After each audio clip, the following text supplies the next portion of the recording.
This is The Listening Tube. Hello, thank you for putting your ear to The Listening Tube. I'm your host, Bob Woodley. He's the worst thing to happen to old people. Share thelisteningtube.com with 10 of your friends. On this episode, I'll have a conversation with Crom Carmichael, podcast host and founder of Giants of Political Thought. But first, Not the headlines. I've noticed a couple of articles recently about something called fawning. It seems to be some type of behavior afflicting today's teenagers. One of the stories I saw had a headline that said, "Teens who practice fawning aren't just being polite. Why parents should intervene." It was in Parents Magazine, and I found it on Yahoo News. Written by Sherry Gordon, CLC, whatever that stands for, the article provided some key takeaways, including the fact that fawning could easily be mistaken for an easygoing and polite demeanor, but teens who exhibit these types of behaviors often struggle to express their own needs.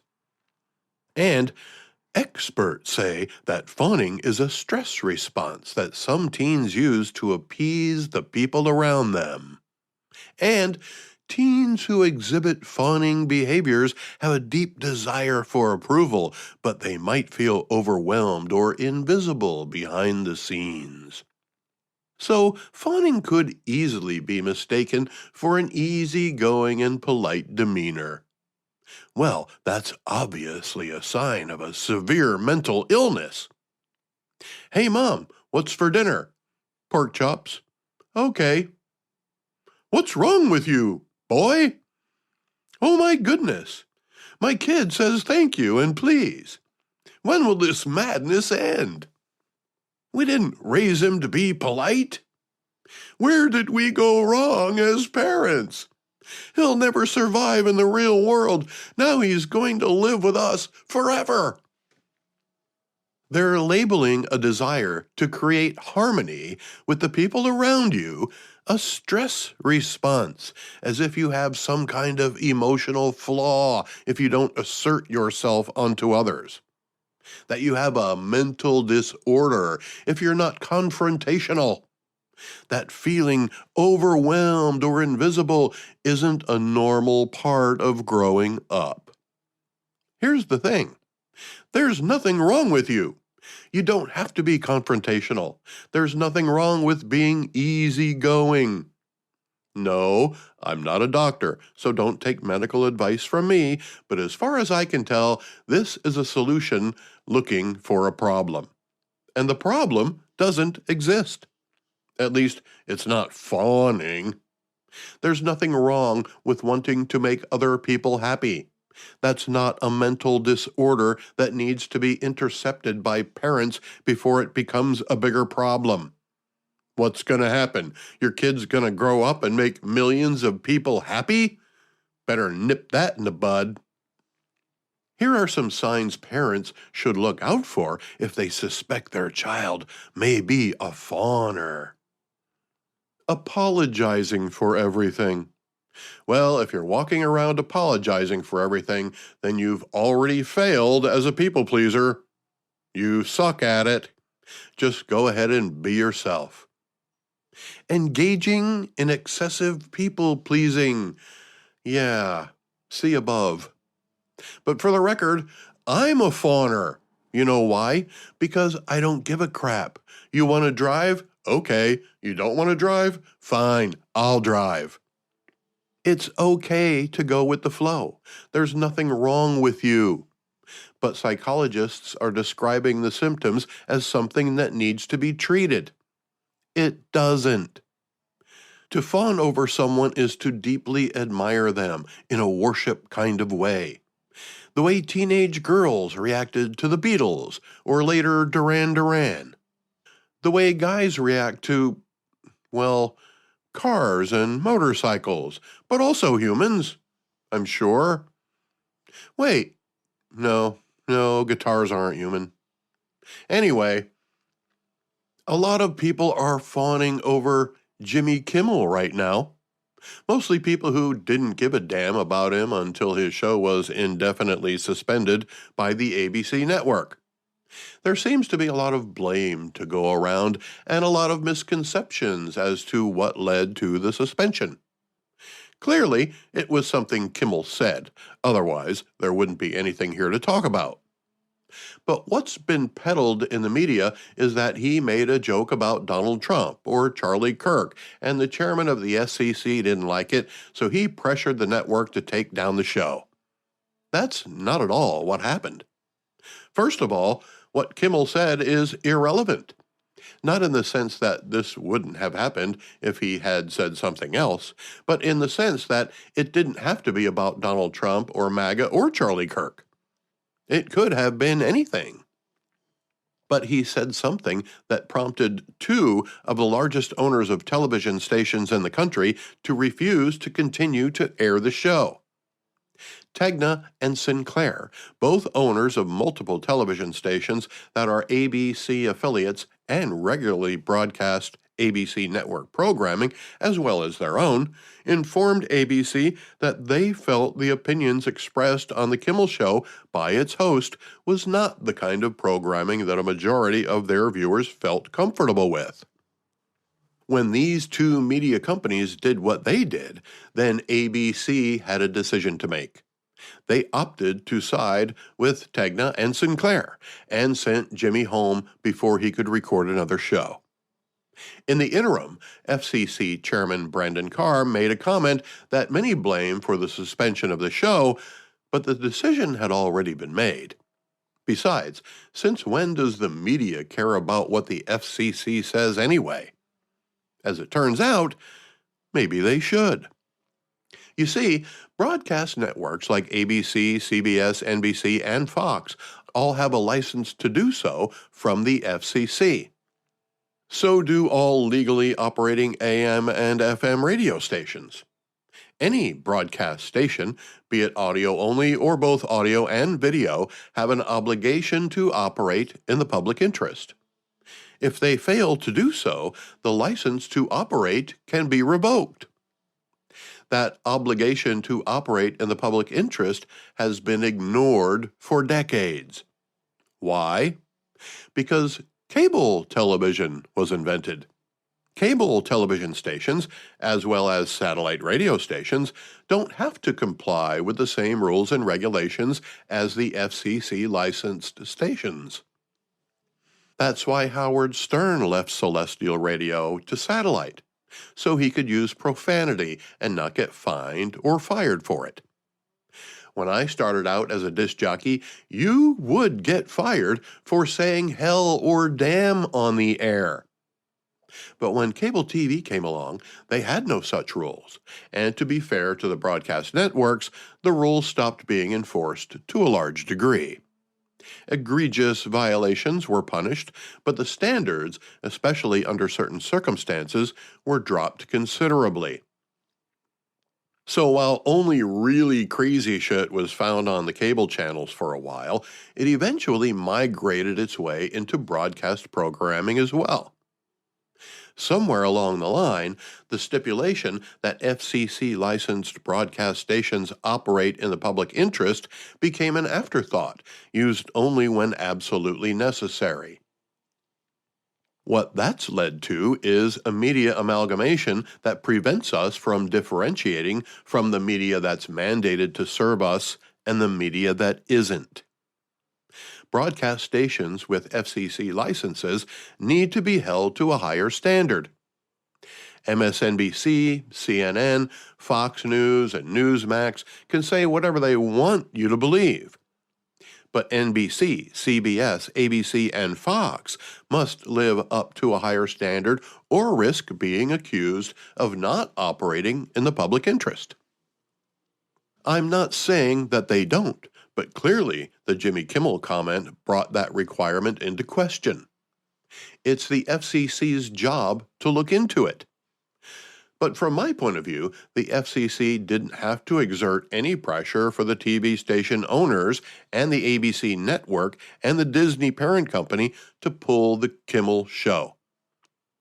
I think they just got tired of watching a pussy sniveling crybaby instead of the funny guy they thought they were hiring. As you may recall, Jimmy Kimmel and Adam Carolla did a show together called The Man Show. It had some very funny bits. I enjoyed it. Every episode ended with video of women in bikinis jumping on trampolines. You can't buy that kind of entertainment. Well, I guess you can, but I know my wife wouldn't let me. As it turns out, Jimmy Kimmel also did blackface on that program as a mimic of a well-known professional basketball player. What I remember from those parodies is not that Jimmy was covered in brown makeup, but that, whether it was natural or manufactured, they did a really good job of recreating the shape of the person's head. I thought that was what made him more recognizable as the person he was imitating than the shade of his skin. Either way, it was still funny, and also something we could all agree to call acting. You know, dressing up and pretending to be something you are not. The point is, there are people who are dressing up this whole Jimmy Kimmel thing into something other than what it is. It was a business decision, not an FCC decision, not a Trump administration decision, not a Turning Point USA decision. It was a decision made among 3 distinct media companies who felt it was in the best interest of their businesses. The listening tube will return at the speed of sound. Send email to thelisteningtube@outlook.com. My guest this week is a man who's wise enough to want to share other people's wisdom with you instead of his. So much that he started a website to do it. He also has a podcast that passes on the wisdom of old people to young people. You should have seen us in the green room comparing hairlines. Crom Carmichael is the founder of Giants of Political Thought and host of a podcast called From Our Generation. Crom spent some time in the listening tube from his home in central Tennessee. Now, Mr. Carmichael, I get the impression you've accumulated a bit of wisdom over the years. Well, at age 77, I like to think so. Okay. If you and I got in an elevator together and you felt inspired to share a word of advice with a stranger, what would you tell me? Wow. Well, that's an interesting question. I think it would depend a lot on your age. And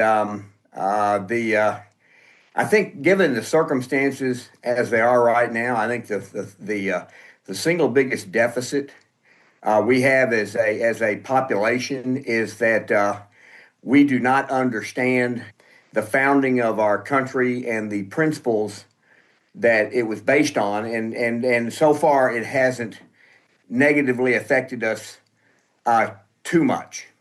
But there's the opportunity to prosperity is not a given, and our country is the most prosperous, not only in the world but in the history of the world, and there are reasons for that that go back to the nature of the relationship between the people, the citizens, and the government, how we initially viewed the government versus any other country in the history of the world prior to us and even today, and which is what makes us unique in all of world history.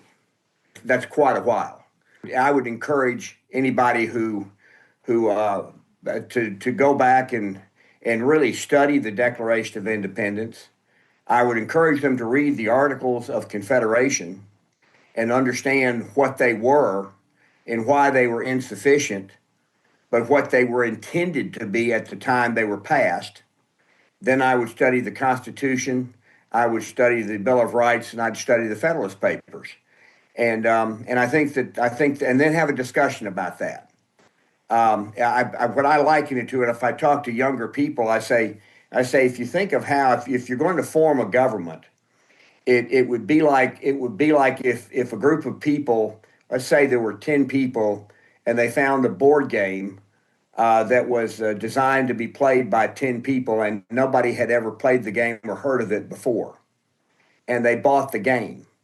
The first thing they would do is they would read the rules of Yes. the game, and then they would recognize at the outset that somebody at the end of the game is going to win and other people won't, but the enjoyment of the game should be satisfactory. And that doesn't mean in our society that people who win necessarily win at the expense of those who don't, but everybody has an equal opportunity.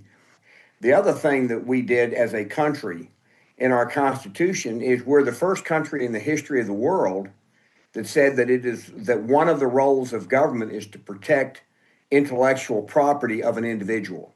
That's in Article 2, Section 8 of our Constitution.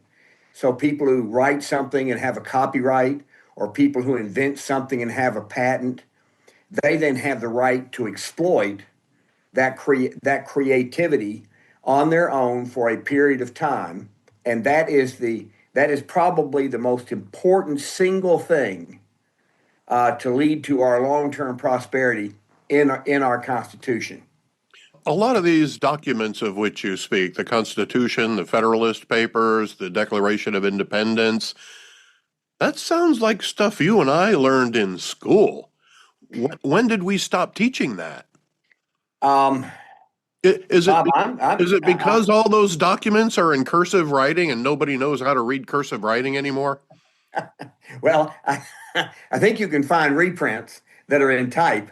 I think that's possible, but I think starting about 40 years ago, maybe sometime around the time of Ronald Reagan, I think there was actually a concerted effort by the schools that are run by the government to stop teaching our Constitution, stop teaching our Declaration of Independence. I think that government employee unions, government employee unions' business model is to grow government and to grow the number of government employees. That's how they increase their power. That's how they increase their revenue, is adding people. And I used to teach a class in high school. I would start with one person on an island working 16 hours a day, 7 days a week to survive. And I call that the lowest standard of living a human being could possibly have. Anything below that was led to death. Then I took 10 people and put them on exactly that same island. And then we went through a process where we recognized that if 10 people figure out that if they cooperate with each other, they can benefit each other. It's called self-interest. And then over time, they would divide the duties, which we call division of labor. They would divide those duties, and they would then become more productive, meaning that instead of working 16 hours a day, 7 days a week to survive, they might be working 12 hours a day, 6 days a week. And so now they are, by definition, they are more prosperous because they're producing more in less time. But then let's say at that point that one of those 10 people says, I think that we need to have a government, and I will volunteer, be the one person who is the full-time government, and I will not rule you, I will serve you. And the other 9 people said, okay, well, I agree that you'll serve us. But the problem is, if they have to think, the other 9 have to think about is if one person stops producing and becomes the government, the other 9 people have to produce what that person is no longer producing. So in order to have a government, instead of working 12 hours a day, now they have to work 14 hours a day to pay for the government. And all I do is point out that while societies need to have some government to do certain things, we need to be very careful as to what those certain things are, because government inherently is not, number one, inherently costs money, and government is inherently, by its nature, inefficient. So those would be the things that I would like to share with people that over the years. That's my observation. Now, you have studied all of these documents, and you have a website called Giants of Political Thought, where you make these documents available. Uh, is the wisdom you gained from studying these documents more or less valuable than the wisdom you gained through your own experiences? I love that question. I'm going to give you a very quick answer. In 1979, I was 31 years old. I had bought into a sporting goods business about 2 years before that, and I was very fortunate in that my partner in the sporting goods business was well known. He was well known in the industry, and at that time, Converse athletic shoes was a very big deal. And Converse decided that instead of having a national distributor, Wilson Sporting Goods, they would have regional distributors, and we were invited to become a regional distributor. And so, and which was a tremendous business. It was a great opportunity. And we located that business in Columbus, Ohio, and I ran that business. And everything that we did was in $4 million increments. We had $4 million of inventory. We had $4 million of receivables. We had $4 million of payables, and we had $4 million of bank debt. And in 1979, interest rates were 18%. So you can imagine $4 million of bank debt at 18% is very expensive. Except Converse, every 90 days during that inflationary period, they would raise the price of their product 3 or 4%. Every 90 days, our inventory went up in value 3 to 4%. And so that paid for the interest. But it seemed weird. And I read a brochure about a conference in New Orleans called the International Conference on Monetary Reform. And it said if I'll come to this conference, I will learn from experts what the future holds. And I said, well, gee, that sounds like a good idea. I'd like to know what the future holds. And so I attended this conference, and the first speaker got up and said, we're going to have hyperinflation. Here's why, and here's what you should do. And I go, man, that is a compelling argument. I better prepare. And the next speaker got up and said, we're going to have massive deflation. And here's why, and here's what you should do. And I said, oh, that is a compelling argument. I better prepare. And then the third one got up and said, we're not going to have this. We're not going to have that. We're going to return to the norm. Here's why, and here's what you should do. And I said, wow, what a compelling argument. I better prepare. At the end of all that, Kathy, who later became my wife, and we've been happily married for 37 years, she said, well, baby doll, what'd you learn from all those speakers? I said, well, I learned that I am profoundly ignorant. And she said, oh, no, you're smart. And I said, well, that's debatable. But whether I'm ignorant is not. And she said, well, why do you say that? And I said, well, I've just heard 3 different scenarios of the future that vary tremendously. Logic tells me that one of those 3 is going to be more accurate than the other 2, and I don't have a clue which one that might be. That is the definition of ignorance. And and if that hadn't happened to me in 3 days, if I hadn't been hit with that in 3 days, I don't believe I would have had that profound experience. And so I became a student of economics over those next 5 years, and I studied many of their newsletters. I spent more money on their newsletters a year than I spent going to Vanderbilt per year, because back in those days, going to Vanderbilt was $4,500, and I was spending $6,000 on subscriptions.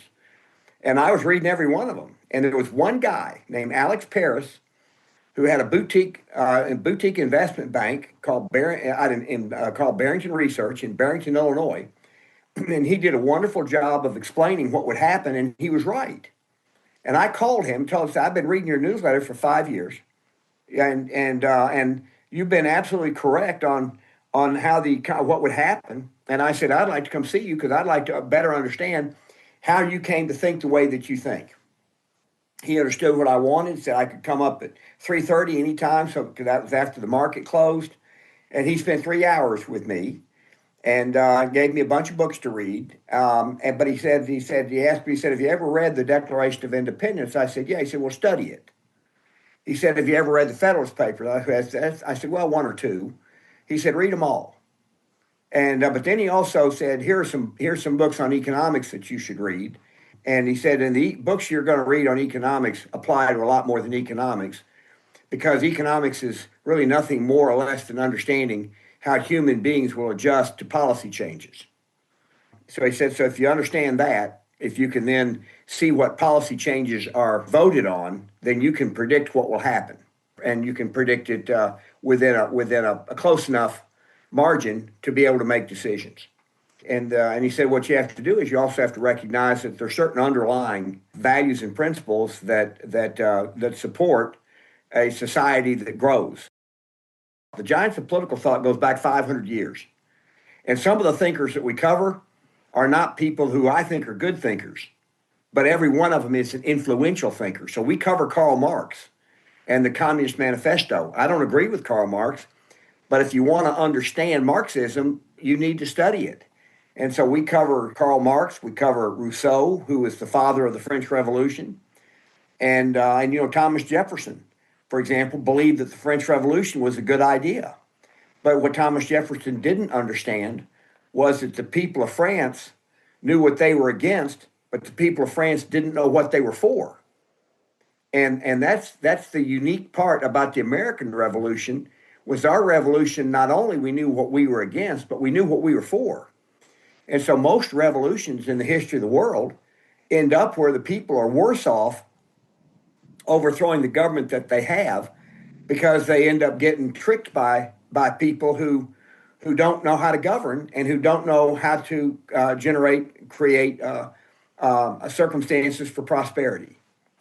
I think understanding the arguments about government are very important to have a country where people share a set of ideas. Now, Crom, you and I are older than most people. With which of the masters of political thought do you think young people should be reacquainted? I would encourage people to read Thomas Jefferson's original draft of the Declaration of Independence. You can find it online, because in the original draft of the Declaration of Independence, he addresses the issue of slavery in that original draft, but that got thrown out of the final draft. The final draft was edited a number of times, and most of what Thomas Jefferson wanted remained, but not the issue of slavery. And then the Articles of Confederation came along after the war. So I would say Thomas Jefferson. To answer your question, I would say Thomas Jefferson from a purely political standpoint. And there are books on Thomas Jefferson. There are books of quotes of Thomas Jefferson, because I just think he wrote the Declaration of Independence at age 33, which is just incredible to me that he could think that deeply at that age. Of all the, I guess, semi-modern political philosophers, I've always found Alexis de Tocqueville to be the most insightful. Now, I love that. This Frenchman warned about how despotism could infiltrate the American system of government. And now socialism is gaining popularity in America. People are calling the current president of the United States a Nazi. Was de Tocqueville correct in his assessment of how American democracy might come to an end? And are we seeing that take shape now? Well, de Tocqueville, I love you bringing him up. I'm going to bring up one other. If I was going to recommend a book for somebody, a single book for somebody to read that would launch them to read other books, it would be The Law by Frederick Bastiat. I don't know if you've ever read that. It's a very thin book. It's not many words, but if you really, it's not one you sit and read quickly. Every paragraph has a certain denseness to it and meaning. But de Tocqueville would fall into that category of thinkers. And he wrote a book about 40 years after the French Revolution, where he explained what caused the French Revolution. There's a book called Citizen that's about 1,000 pages long, and it is a book that is about the French Revolution, written as if it were a journalist merely reporting on what was happening, but not why it was happening. And I read that book first, and at the end of that book, I said, how can people How can people do this? Then I found de Tocqueville's book, which was a much shorter book that explained why the French Revolution happened. And so let me start with de Tocqueville's book. He said that what happened in France for 50 years before the French Revolution was France developed a two-tiered justice system.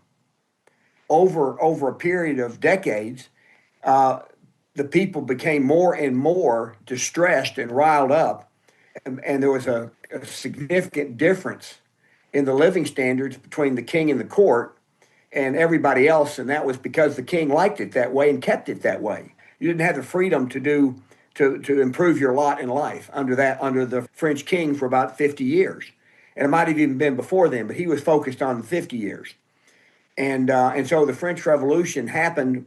They overthrew the government. They beheaded the king, and here's an interesting thing: they beheaded the king and the queen, and when they did that, they literally beheaded the executive branch of government.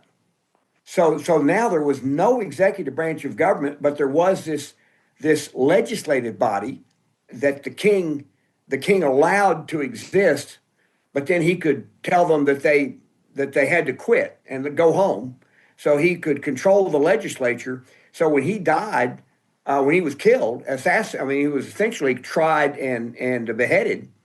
The legislature now was the government. Well, you can imagine looking at our own legislature. In the absence of leadership, can you imagine that our Congress could come up with good policies and agree with each other? And the French legislature just got worse and worse and worse. And then they started literally fighting each other on the floor in the legislature, which resulted in over 20,000 deaths by guillotine. Every single leader in the revolution was eventually beheaded by the mob. Now, let's talk about your podcast a little bit. It's called From Our Generation. I'm assuming that's the baby boomer generation? Yes. Okay. Yeah, and Now, please, go ahead. I too am a baby boomer, but I came at the tail end of it. So I might be a little less groovy than you, but maybe a little more hip. Okay, all right. Judging from the title, am I correct in assuming your podcast is aimed at younger generations of people? Yeah, it is. And what we try to do is we try to talk about current events and then relate them to historical ideas. And I don't know if we're particularly effective at it, but that's what we try to do. And there are lots of current events, obviously, to talk about. We are in very strange times. We have, I think we're in a more divided society from a body politic than any time in my lifetime. Now, that's not necessary to say any time since the history of the country, because the Civil War was a very divided period. But our politics is very, very divided, and so what I try to do is Mike Hassel and I, what we do is we try to talk about current events, but we also talk about it in context. We talk a lot about our Constitution, and we talk a lot about the Declaration of Independence, and it's important. We talk a lot about words like culture, and when we try to define words very carefully, like culture is a word that we define as a set of values that a society has in common. That defines its culture. If you have multicultures, you have multiple sets of values. One could argue that the difference between Israel and the Palestinians is an extreme example of multiculturalism. When you have extreme examples, two sides cannot coexist. When you have extreme examples. And you brought up that socialism is on the rise. Well, socialism cannot create prosperity. It cannot. Because prosperity, and this is where you get into the Wealth of Nations and Adam Smith, innovation, you never know where innovation is going to come from, and you never know what the innovation is going to be. And because if you did, then it wouldn't be an innovation. It would be an improvement of something we already know about. But a true innovation, like the internal combustion engine, it allowed us to move from, at best, having a plow behind a horse, and then we ended up with tractors. So we moved from a society where 95% of the population was in the business of growing or distributing food to now it's less than 5% of the population is in the business of growing and distributing food. And that's because of the internal combustion engine. And then you have electricity. And then there are all these different businesses and ideas and improvements and innovations were discovered or created once electricity existed. The internet is another one. And the most current one, of course, is artificial intelligence. And so I watch what's happening with artificial intelligence every week. Now I'm learning about a whole nother area where artificial intelligence is going to affect it in ways that are very disruptive, but also in ways that create productivity, tremendous gains in productivity.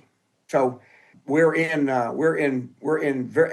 then politically, you've got Mamdani, who, I mean, when he was interviewed, he said that nobody should have private property, that the government, and these are his words, the government should own the means of production. Well, that's right in the Communist Manifesto. So he's not just a socialist. And by the way, Karl Marx was a socialist before he was a communist. So socialism and communism, they're part of the same family. They're not, there's very little that separates them. Now, neither one of us would have a podcast today if we were still relying on our wax cylinders and our Edison gramophones.